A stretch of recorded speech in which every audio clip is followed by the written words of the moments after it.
예, 여러분 안녕하세요. 이런 말 들어보셨죠? 좋은 선생은 가르치지 않는다. 이 말을 한 사람은 정말 좋은 선생 같아요. 그리고 이런 선생은 정말 가르치는 게 뭔지 아는구나 라는 느낌이 들어요. 예. 왜냐하면 이런 말을 하는 사람들이야말로 진짜 가르치는 게 뭔지를 아는구나 라는 생각이 들거든요. 저는. 예. 제 스스로 그런 생각이 듭니다. 자, 왜 이런가 하면요. 말을 많이 하면서 가르치는 거, 그거는 다 쓸데없는 짓이에요. 그러니까 예를 들어 볼까요? 주식에 대해서 아무것도 모르는 아줌마가 있어. 근데 그 아줌마한테 주식을 가르치려고 해. 그러면 그 아줌마를 앞에다 앉혀놓고서는 ROE가 어쩌고저쩌고, 밸류에이션이 어쩌고저쩌고, PER이 어쩌고저쩌고, 이걸 아무리 설명을 해봐야 그 아줌마는 모릅니다. 예, 몰라요. 그럼 어떻게 하는가? 그 아줌마한테 이렇게 설명을 해요. 주식이라는 것은 낮은 가격에 사서 높은 가격에 파는 거다.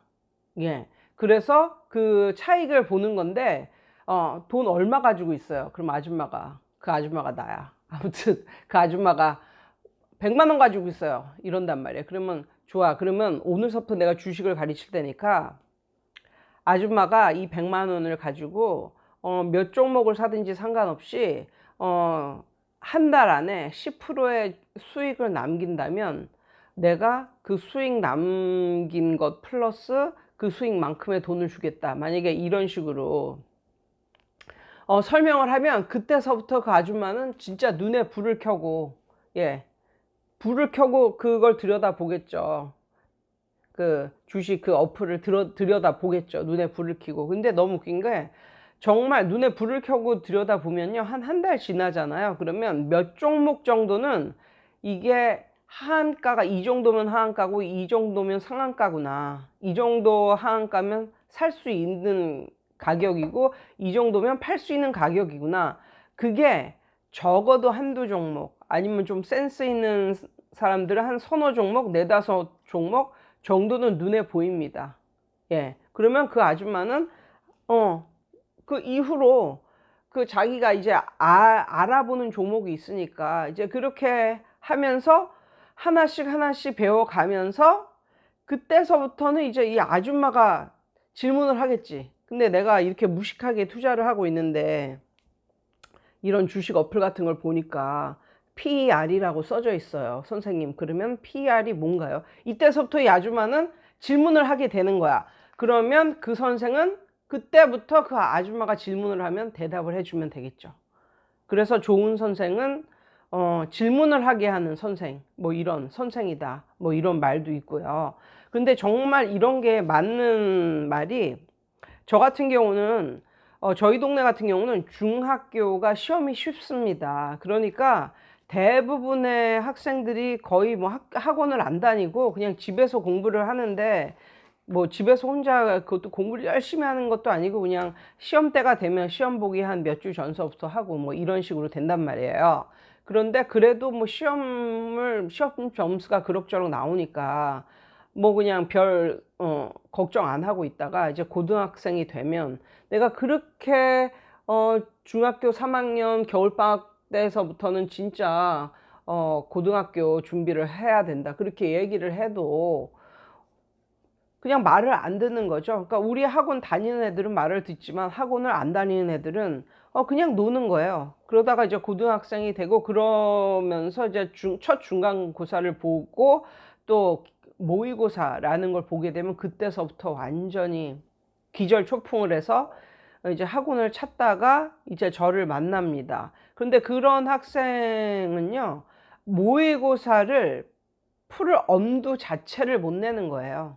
모의고사가 그렇게 어렵게 느껴지는 거예요. 그리고 중3 때 자기가 시험 봤던 그것과 갭이 너무나도 크게 느껴지는 거예요. 그러니까 만약에 그런 학생을 받았다고 쳐보자고요.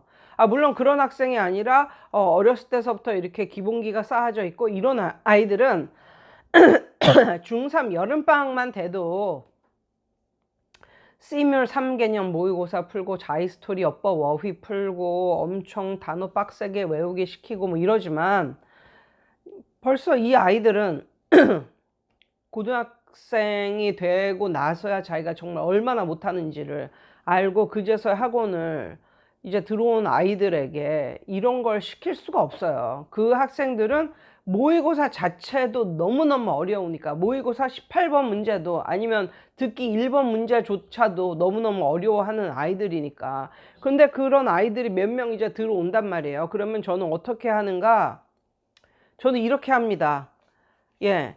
이게 아니어도 상관이 없어요. 그러니까 시중에는 이런, 제가 항상 말씀드리지만 그 책은 아무거나 써도 됩니다. 책이 이렇게 편찬되어져서 나왔다는 거는 벌써 실력 있는 사람들이 만든 거예요. 그렇기 때문에 책은 아무 잘못이 없어요. 그것을 어떻게 이용하는가, 이용하는 방법의 차이지. 그래서 책은 아무거나 해도 됩니다. 근데 저는 리딩 튜터 시리즈를 좋아해요.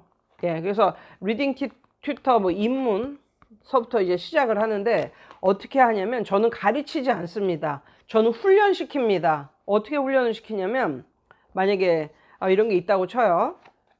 어떻게 하냐면 오른쪽 하단에 단어가 나와.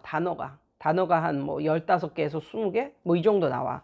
그러면 이것을 읽어주고 그 자리에서 이제 외우게 시켜요. 근데 어떻게 테스트를 보냐면 내가 하는 거를 말하면 걔네가 영어 발음을 말할 수 있게, 절대로 이렇게 철자를 외우기도 안 시키고, 철자를 외우려면 이게 15개에서 20개의 철자인데 단어인데 이걸 언제 외우고 있냐고요. 그냥 발음으로, 정확한 발음으로 말을 할 수 있게 이렇게 해라. 그러면 애들이 한 뭐 몇 분, 한 3분 정도 외우면서 이제 체크를 받아요. 뭐 예를 들면 내가 뭐 전통 하면 tradition, 전설, legend, 뭐 군주, lord, 방앗간 주인, miller, 뭐 뭐뭐를 도우러 오다, come to one's aid, 뭐 이런 식으로 몇 개를 이렇게 물어본단 말이에요. 그리고 나서는 어떻게 하는가? 이걸 풀 시간을 줍니다. 풀 시간을. 그러면 정말 조용하게, 정말 얘네가 이거를 한 번 읽고 이게 되겠냐고요. 이게 풀어지겠냐고요. 그러니까 뭐 정말 조용하게 한 10분 정도 풀어. 막 낑낑거리고 풀어. 그러면 이제 채점을 해줘요. 갖다 주면. 제가 채점을 해주면 뭐 맞는 것도 있고 틀린 것도 있어. 그러면 그것을 어떻게 하는가? 제가 그 온라인을 통해서 녹음을 해 놓은 것을 카톡으로 보내줍니다. 이거 듣고 다시 풀어봐. 이렇게 하면 저는 이제 직독직해로 이렇게 해석을 해주고 설명을 해주는 거예요. 처음부터 끝까지. 그리고 어떤 좀 강조할 점이 있으면 강조해주고 이런 식으로. 그걸 한 명 한 명 붙잡고 내 생 목소리로 하진 않아요. 왜냐하면 너무 힘들기 때문에. 그래서 저는 온라인과 오프라인을 적절히 이제 섞어서 하는데, 그럼 걔가 그걸 또 열심히 또 들어요. 열심히 듣고 이걸 고쳐요.